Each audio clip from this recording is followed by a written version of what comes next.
សួស្តីអ្នកទាំងអស់គ្នាសាមិញហ្នឹងចេញពីធ្វើការក៏នឹកឃើញថាចង់មកផ្ទះនៅស្រុកមកសម្រាប់លេងព្រោះតនេបាន3ថ្ងៃដែរហើយធ្វើការនៅពេញ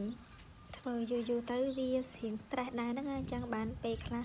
បើសិនជាមានពេលតនេអីគឺឆ្លៀតមកនៅផ្ទះខ្លះហើយមកនៅជាមួយធម្មជាតិខ្លះស្ដាប់ចាប់យំស្ដាប់មន់ស្ដាប់សលេងអ្នកភូមិអីខ្លះកុំឲ្យនៅតែពេញពេកស្ដាប់ឮតាសលេងឡានសលេងម៉ូតូធ្វើការ stress ទៅថាមនុស្សយើងមិនអាចធ្វើការរហូតហើយមិនព្រមឆ្លៀតពេលឲ្យខ្លួនឯងបានសម្រាប់ខ្លះអញ្ចឹងវាធ្វើឲ្យសុខភាពផ្លូវចិត្តរបស់យើងក៏អត់ល្អដែរឥឡូវខ្ញុំមកដល់ផ្ទះហើយនេះឆ្មា